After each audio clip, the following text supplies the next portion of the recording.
Good afternoon, everyone. I'm delighted to welcome you to the Ipsos Year in Review. Now, the eagle-eyed among you will probably have noticed that I am not Kelly Beaver. Maybe the beard gave it away. Unfortunately, she's unwell today, so I'm going to sub in and take over. My name is Richie Jones. I'm the Chief Client Officer for Ipsos in the UK, and it's a pleasure to see you all here today and so many familiar faces too. So what have we got to look forward to today? Well, I'll be sharing some insights, reflections on 2024, and a look ahead into 2025. I'll then be joined on stage by our panel, who I'll intro in a moment, for their reflections. There'll be time for Q&A, so get thinking about the questions that you might want to ask the panel as we go through. And then finally, we'll go back next door for some reflections. So from refreshments, rather, yeah, and reflections. So, that's great, slide one, okay. Our panel's a really esteemed one, so esteemed that you can see a really busy room today. It's made this event a hot ticket. Hotter, I could suggest, than Oasis tickets. Let's not go mad. But our panel are less likely to fall out with each other before they even get on stage. We hope, anyway. We have with us Jess Phillips, Labour MP for Birmingham Yardley and Parliamentary Under-Secretary in the Home Office. We have Siobhan Haviland, Director General at the British Chambers of Commerce. And we have Sir Trevor Phillips, OBE, broadcaster and author. So a special thanks to them for joining us today. It's great to have you here. So first off, let's look at 2024 in a little bit of historical context. We've called this event today a year of milestone moments, so let's kick off with a few. Cadbury celebrated its 200th anniversary this year. It's one of the world's most enduring brands. Britain has stopped using coal to generate electricity for the first time in 142 years, which is a major environmental milestone. It's 100 years since the first Labour government of Ramsay MacDonald. Now, that government lasted less than a year. I would think that Keir Starmer will be hoping to defy the petitioners and last a little bit longer than that. NATO observed its 75th anniversary. McDonald's has now been in the UK for half a century. It's 30 years since the opening of the Channel Tunnel. And it's 16 years since the last gig by Oasis. Now, that's two mentions of them already, and we had the music playing. I feel like I have to say, as a proud Scouser, that other Britpop bands are available. You can get Lightning Seeds tickets way cheaper than Oasis, so just consider it. For Ipsos too, we've had our own milestones. So one of our longest-running survey series, the Issues Index, turned 50 in September. It's been 10 years since we launched our Ipsos Global Trends survey series, and Ipsos Group itself will be 50 years old next year, so we're gearing up for that. So we're approaching 2025. It's natural to look back and ask ourselves how we've changed. Let's consider first two reflections from our long-term studies of Britain and the wider world. And the first one is that we are in a world that is unpredictable and disrupted, and that is constant, and that friction produces change, for better or for worse. And it feels like this is accelerating. We call that the polycrisis. The other reflection is that we've seen public attitudes become more volatile over the past 50 years. Especially since the pandemic, we've really seen that volatility ramp up, and we call the 20s the restless decade for that reason.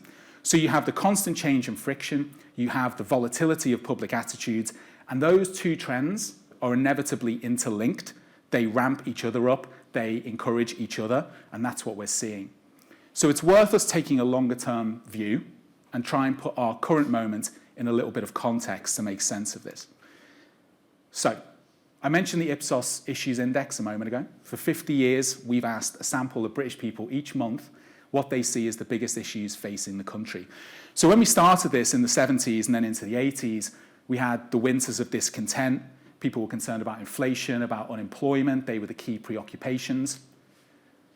Then the late 80s into the 90s, attention shifted to the NHS, education, key themes of the Labour election win in 97.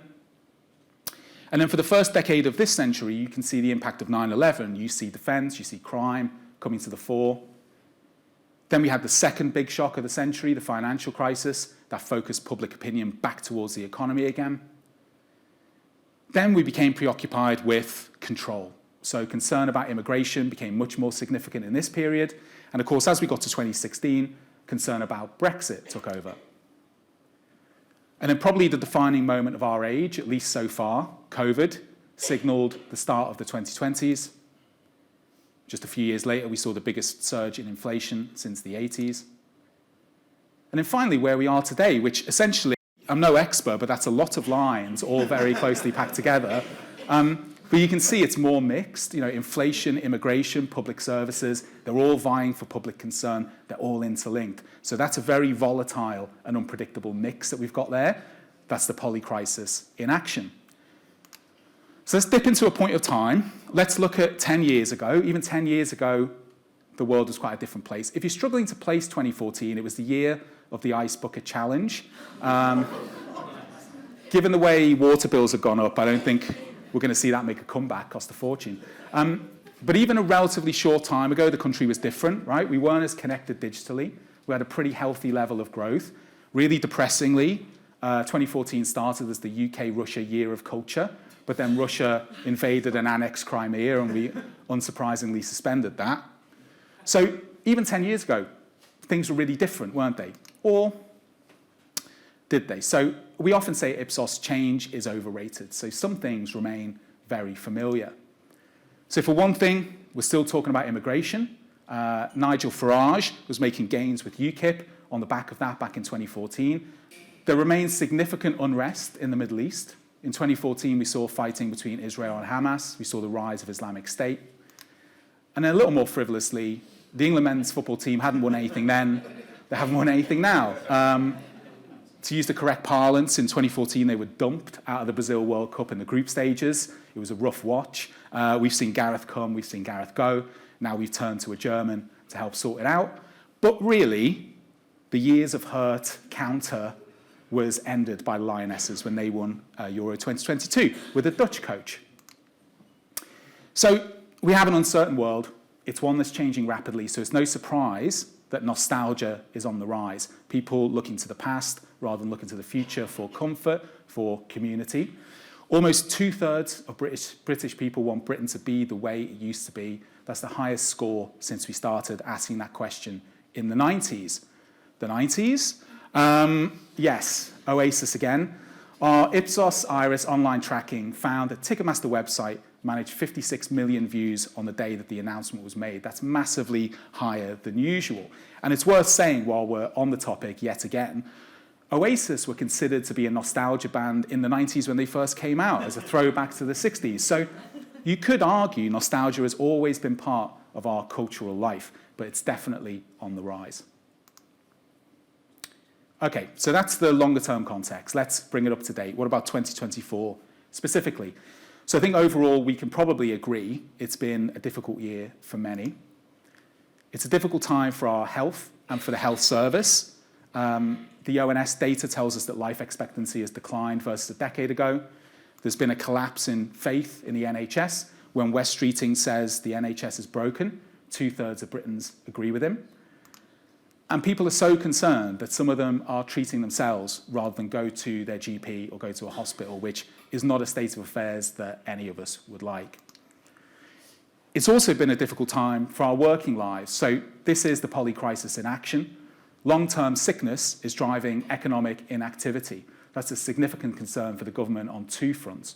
And our own work with Ipsos Carrion and Box into employee experience finds that 4 in 10 UK employees are feeling burned out or pretty close to it, and that figure goes up when you look at 16 to 24-year-olds. So our youngest people are feeling the most burned out. So it's perhaps no surprise that Britons are looking and strongly favouring anything that can improve their work-life balance. So 7 in 10 support the right to switch off so they can't be routinely contacted by their employer or made to work outside of their contracted hours. So I have to say, for the Ipsos employees that are in here, we finish at 5:30 and the drinks are optional. You don't have to stay. No one's going to look down on you if you go. It's fine. But of course, we would like you to stay. If you can, please spare a thought for politicians too. It's been a really difficult year for many of them. This time last year, we were talking about 2024 being a big year for democracy. The key message we've taken from this year is that incumbency has become a curse. In almost every election worldwide, the party that holds power has lost ground. So in France, Macron called a snap election. He's now struggling to control parliament, and we've seen yesterday and today it's teetering on the brink of collapse. In South Africa, the ANC lost its majority for the first time since the free elections in 1994. It holds power in a coalition. And then in Japan, the Liberal Democratic Party has essentially held power pretty much unbroken since the Second World War. The Prime Minister there has just lost his majority. So one guy, it's just a reaction just by putting the picture up, one guy who's loving the mood of anti-incumbency is Donald Trump, though we might remember he had a different view of incumbency when he ended his first term. He's quite a fan of it then. In a country as divided as the US, his victory was an emphatic one. It just shows how toxic day-to-day issues like inflation can be for incumbent governments. So it's not the result that many in the UK or elsewhere in the world maybe wanted or expected. When we asked just ahead of the election, 30% of Britons thought that Donald Trump would win. Over half would say that they preferred a Kamala victory. And that included 59% of Conservative Party voters. So, speaking of results not going the way of Conservative Party supporters, our general election was probably the most emphatic rejection of an incumbent government anywhere in the world, certainly this year. I think we've been quite kind to Rishi Sunak here. There's a more iconic image of him that we could have used. He's a bit dry in this one. But it's better than a lettuce, so I suppose he's got out of it okay compared to last year's review. To try and summarise the impact of the election, the public were thoroughly dissatisfied with the Conservatives. We knew that going in. Almost 8 in 10 Britons thought the general election was time for a change. Just 17% disagreed with that. The swing in seats was one of the largest we've ever seen. Labour made huge gains, the Tories huge losses. It does mean that more than half the chamber are now new to their jobs. But you could argue that it's a landslide built on fragile foundations. It was won with just a third of all votes cast at the election, which makes it probably the most efficient distribution of votes of all time. To put that in perspective, Jeremy Corbyn's Labour in 2019 won 40% of that vote, but ended up, again, to use tabloid parlance, getting battered when it came to seats. So it doesn't always work out. And our new government has very quickly run into its own difficulties, as I'm sure Jess will touch on when she comes up here. It just shows how quickly the honeymoon period can be over and you're viewed as the incumbent again. So in the first 6 months of our Labour government, there's dissatisfaction with Keir Starmer's job performance. He's had a net positive satisfaction rating for just 1 month out of the 6. Half of the public say that the October budget made them more concerned about their financial circumstances, and only 15% were more reassured. That's before we asked the opinions of businesses on the budget, certainly before we asked the farmers. I don't know if anyone knows what Jeremy Clarkson thinks. Has anyone asked him? I think maybe he's not a fan. Only a third expressed confidence that Labour have a good long-term economic plan for public services. So despite being the party of public services, that's only 10 points ahead of the proportion who say the Tories have a good long-term plan for public services. So as I'm sure Jess will attest when she joins us later on, it's really tough out there, even when you're a new government and you've got in on what is essentially a landslide. So, it's been quite a year. A lot's happened, which is good because we're doing a review. In 4 weeks' time, it will be 2025. We'll be a quarter of the way into the 21st century, and it feels like we're leaving the 20th century far behind. So, looking ahead, what do we see as the likely factors that will shape the coming year? So, after a year of upheaval and change around the world, those who are in charge of nations, but also of brands and organisations, you've now got the unenviable challenge of delivering on the change that you promised everybody. So that has some challenges within it. How do you take people with you, right? How do you keep voters and consumers satisfied as you try and make changes? How do we negotiate effectively, not just with our friends, but with our enemies, or especially those who we don't know whether they're our friends or our enemies? And as ever, we need to think about where we can find optimism. Giving people reasons to believe and hope is vital to the act of change. So there's clearly a lot to do in learning how to take people with you. The first challenge is to make sure that people can feel the change and feel the change quickly. The Democrats might rue this a little bit. They talked about Bidenomics. They unleashed a vast amount of stimulus into the economy that supported job creation, but the benefits were in some cases too slow, in some cases too invisible to voters. What was very visible was when they went to the store and they looked at their receipt and the prices had gone up. The Labour Party will have a similar challenge in public services. So how do you show that you're having an impact in the things that the media talk about a lot, like waiting times, for example, when many of the solutions to problems in public services require systemic change? It takes time and it's hard, and you can't always see it. The second is appearing fair. So with AI, for example, how can that be deployed in a way that doesn't appear to be disadvantaging certain groups? And you've also got to measure what matters. So the failure to listen to voters or to understand what matters to them is a feature of pretty much all of the kind of electoral failures that I talked about a minute ago. Kamala went with celebrity endorsement, right? But the working class voters just saw elites. They saw the price of everything go up and they voted accordingly. So it's really important to really understand what it is that people want.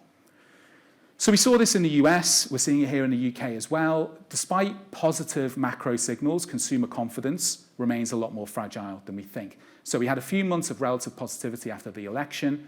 Economic optimism has now fallen back to where it was before. And what we're seeing is that people are increasingly sensitive to negative economic news. So our latest cost of living monitor captures it. People are finding it hard to manage financially, but they're also very negative about current and future economic performance. And sometimes that's out of alignment with where the reality actually is. But really, and especially for those of us who worked in research, and especially on the branding side for many years, the reality is whatever the consumers make it. And that negativity will impact consumer spending into 2025 unless a different narrative can take over. So when it comes to negotiating with our friends as well as our enemies, not naming any names, this is a symptom of our new and more bilateral age. Donald Trump is and will set the tone on this. International cooperation is becoming more transactional, more specific, more limited. The US is our ally, but will it feel that way when it comes to negotiation in 2025? And what about the EU? So I'm sure we've all missed stories about skirmishes over fish. I know I have. Well, lucky us, we're probably going to see more of them next year.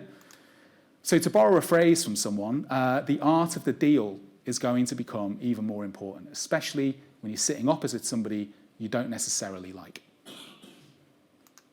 That's quite a depressing note. So this is the good bit. We're ramping up. Okay. How do we find optimism in this new world? Well, it doesn't always feel like it, but it's worth remembering that we are a broadly happy people in this country. 3/4 of Britons told us they were happy, not under duress either. That's up 5 points on 2023. It makes us one of the top 10 nations for happiness. So we're happier than we think.